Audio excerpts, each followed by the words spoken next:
Well, here we are.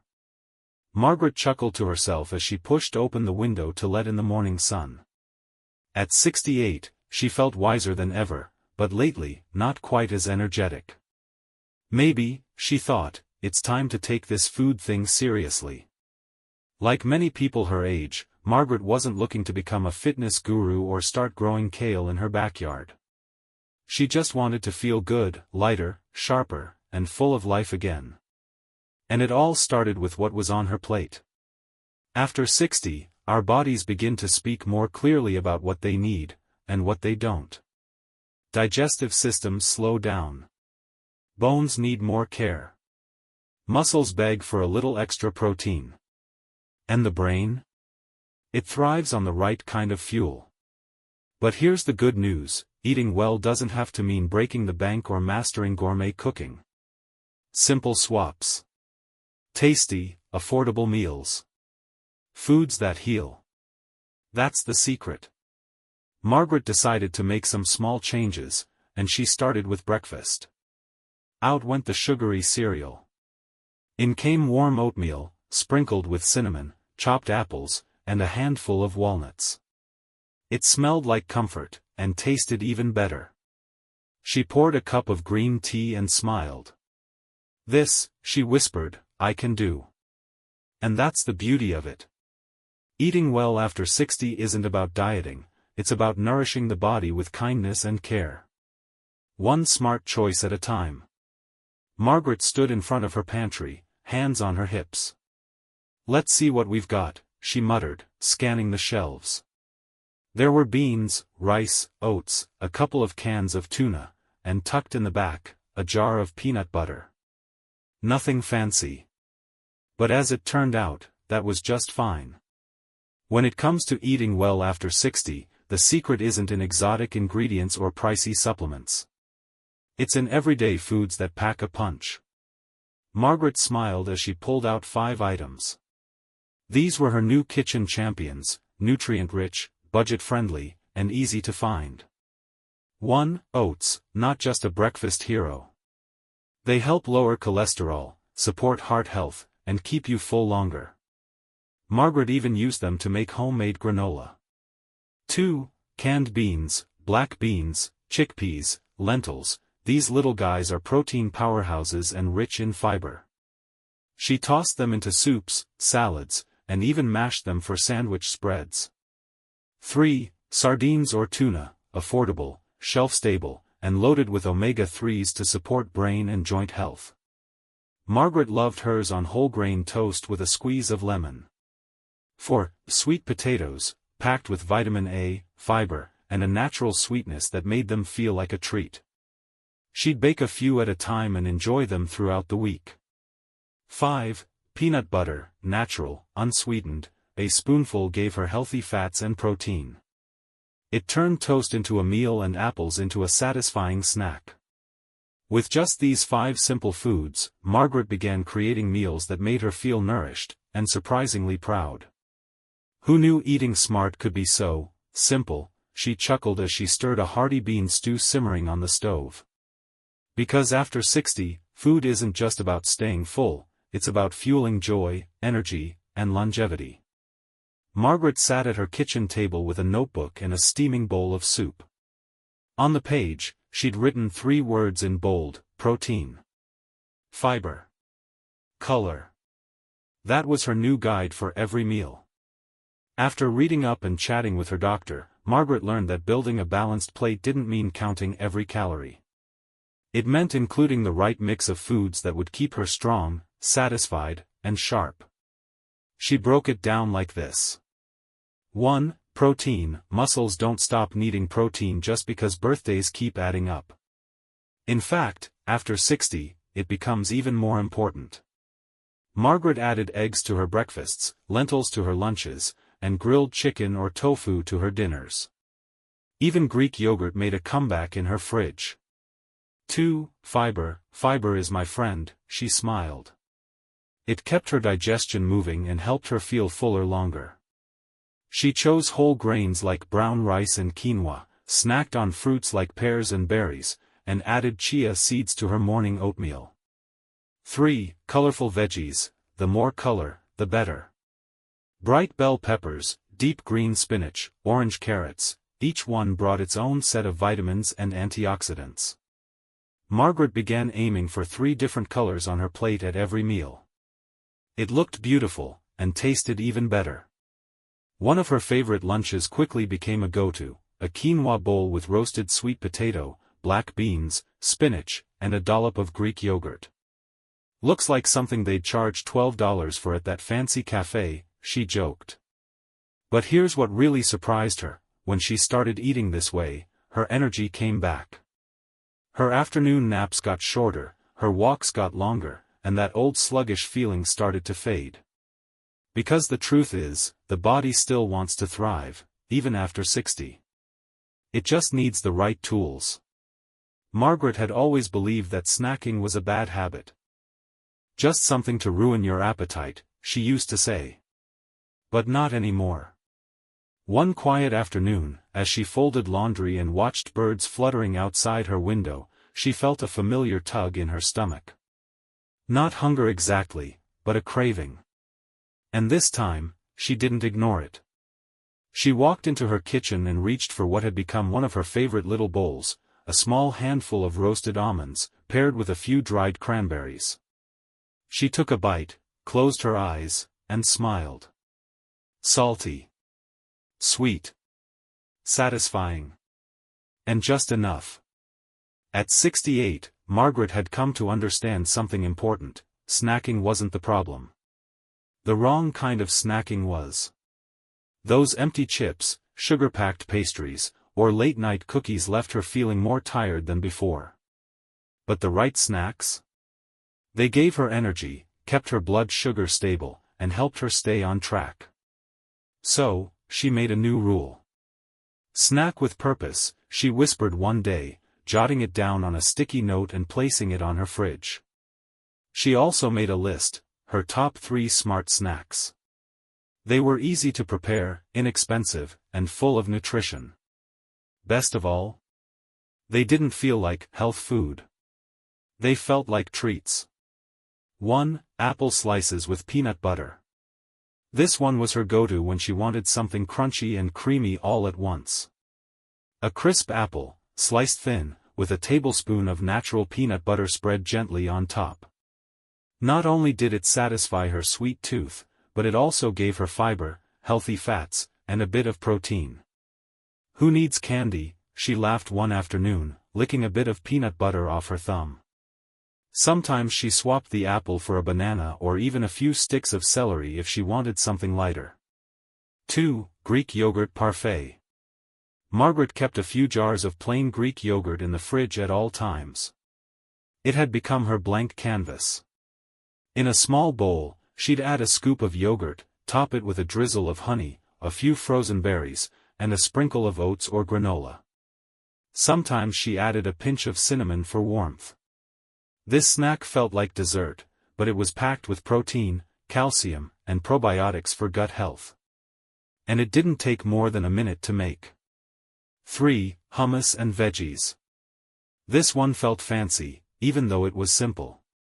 Margaret would slice some cucumbers, carrots, or red bell peppers, and scoop out a little hummus into a tiny dish. Sometimes she even bought the hummus pre-made when she didn't feel like blending it herself. The vegetables gave her crunch and color, and the hummus offered fiber, protein, and a creamy, savory flavor. It was a snack that felt indulgent without being heavy. Of course, Margaret had a few other honorable mentions. A small square of dark chocolate with a handful of walnuts. A boiled egg with a sprinkle of sea salt. Or even half an avocado mashed on a rice cake with a twist of lemon. But more than the snacks themselves, it was the mindset that changed. She no longer grazed out of boredom or stress. She paused, chose something intentional, and enjoyed it fully, whether it was at 3 p.m. with a cup of herbal tea or in the evening while watching her favorite old movie. One afternoon, her neighbor Joyce stopped by with some homemade cookies. Margaret welcomed her in, poured them both some tea, and placed the cookies on a little plate. She had one. Just one. And she savored every bite. That's the trick, she told Joyce. It's not about saying no, it's about saying yes to what really nourishes you. Joyce smiled, surprised. You always make this look easy. Oh, it's not always easy, Margaret chuckled. But it's worth it. That night, she thought about how far she'd come. Just a few months ago, snacks meant whatever was closest in the cabinet. A handful of crackers here. A sugary granola bar there. But now? Now she understood what her body truly needed. Snacking smart didn't mean giving up joy, it meant choosing it wisely. She looked at the sticky notes still on her fridge, snack with purpose. It wasn't just about food. It was about how she was starting to live her life, with purpose, with care, and with a whole lot more kindness toward herself. The kettle whistled softly as Margaret turned down the heat and reached for her favorite floral mug. One cup to start the day, and one to end it, she whispered with a smile. For years, she had overlooked something incredibly simple, hydration. She drank her coffee in the morning, maybe a glass of water at lunch, but that was about it. I never really felt thirsty, she used to say. But now, at 68, she was learning that waiting until you're thirsty might be waiting too long. It all started with a chat at the local community center. Margaret had attended a wellness talk titled, "Healthy Aging Starts in Your Cup." She went mostly for the free herbal tea and social hour, but what she heard that day stuck with her. A retired nurse, now volunteering as a health coach, had shared something surprising. As we age, our body's thirst signals become weaker. That meant older adults were more prone to dehydration, even if they didn't feel thirsty. That explains a lot, Margaret murmured later that day. The brain fog. The dry skin. The occasional lightheadedness. All things she had chalked up to just getting older. So, she decided to make a small change. Not a diet. Not a big overhaul. Just a new habit, drink more water. But Margaret being Margaret, she didn't want it to be boring. If I'm going to drink more, it's going to taste good, she declared. She started with a simple morning ritual. Before her coffee, she filled a glass with warm water and squeezed in half a lemon. The citrus gave it a fresh, zesty kick, and the warmth helped her stomach wake up gently. I feel like I'm sipping on sunshine, she told Joyce one morning as they walked through the park. Her digestion improved, her energy lifted earlier in the day, and surprisingly, her joints didn't feel as stiff. By mid-morning, she'd switched to herbal tea, chamomile, peppermint, or her favorite blend of ginger and turmeric. It's like a hug in a cup, she said, cupping the mug in both hands as she read her book by the window. But the real game changer came in the afternoons. That used to be her slump time, when her eyes drooped, her focus faded, and the couch looked way too inviting. Now, she kept a glass pitcher in the fridge filled with sliced cucumbers, oranges, and fresh mint. It looked beautiful, and tasted even better. Every time she walked by, she poured herself a glass. Cool, refreshing, and bursting with flavor. Why didn't I do this sooner, she asked herself. Her skin became noticeably softer. Her lips stopped feeling chapped. And she didn't have those annoying late-day headaches as often anymore. Of course, Margaret still enjoyed her coffee. Just one strong cup in the morning, with a splash of almond milk and a tiny teaspoon of honey. But she made sure to follow it with water. I treat coffee like cake, she said to her daughter during a weekend video call. Something I love, but not the main event. And speaking of main events, Margaret added one more hydration hero to her routine, a smoothie. It became her new favorite mid-afternoon pick-me-up. She used a handful of frozen spinach, half a banana, a scoop of plain Greek yogurt, some frozen berries, and almond milk. Sometimes she tossed in a teaspoon of flaxseed. It was bright, colorful, creamy, and loaded with nutrients. I call it my green glow, she joked, sipping it on the porch while her neighbor's cat curled up beside her. That smoothie didn't just hydrate, it nourished. And it gave her a sense of creativity in the kitchen she hadn't felt in years. Margaret even started keeping a little hydration journal, not to track numbers or become obsessed, but just to stay mindful. A checkmark for each glass.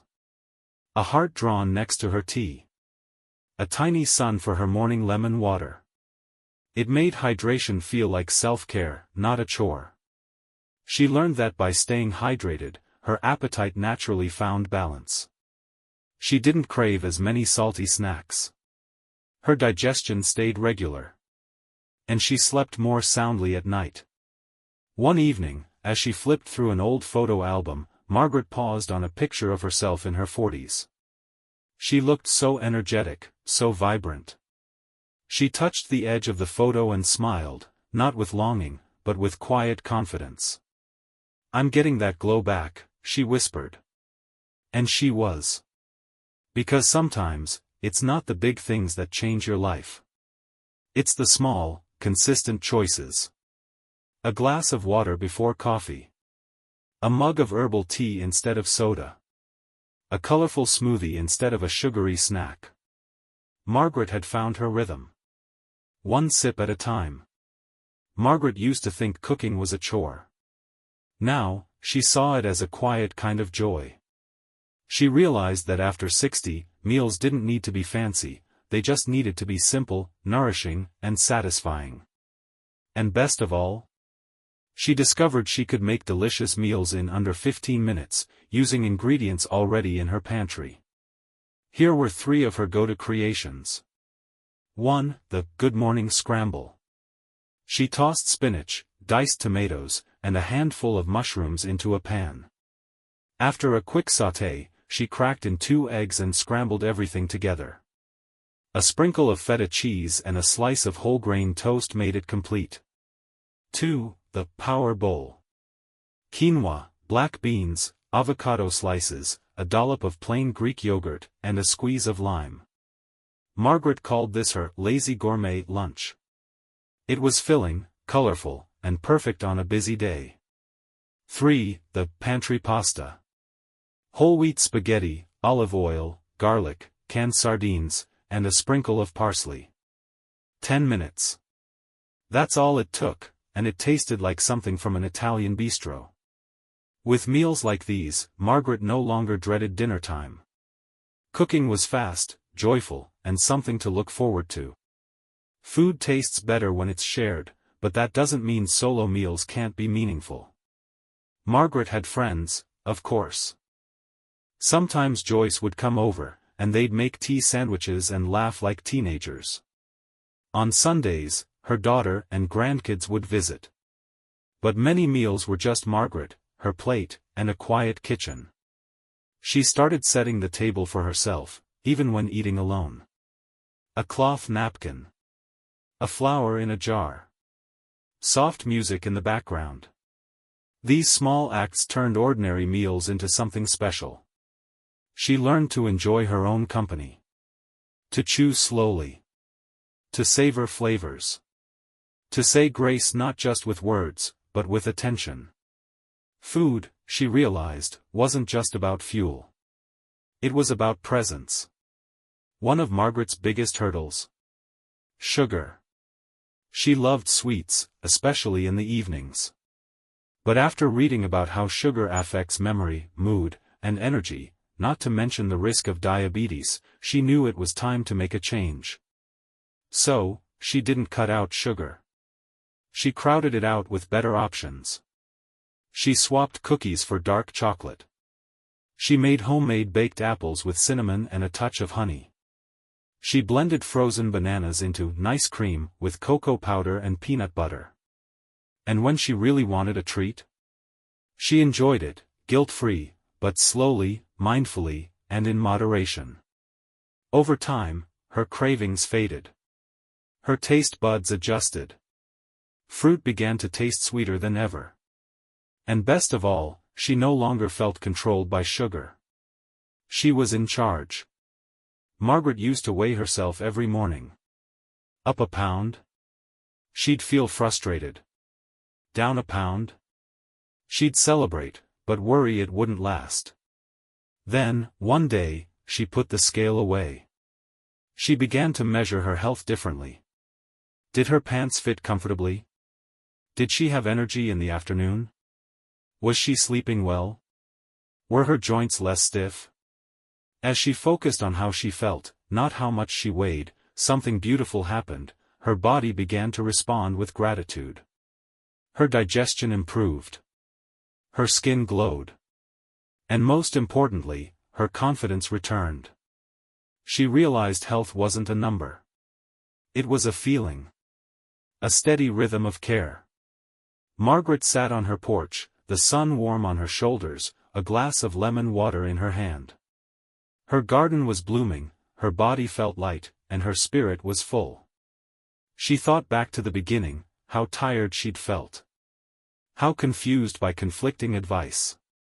How easy it had been to ignore her needs. But now? Now she knew better. She knew that after 60, health isn't about chasing youth, it's about honoring where you are, and feeding your body like it matters. Because it does. Her advice? Start small. One better choice a day is enough. Keep it simple. Oats, beans, leafy greens, don't overthink it. Make food joyful. Set the table. Light a candle. Use the pretty plate. Hydrate often. You'll be surprised what water can heal. And be kind to yourself. Always. Margaret wasn't trying to be perfect. She just wanted to feel good.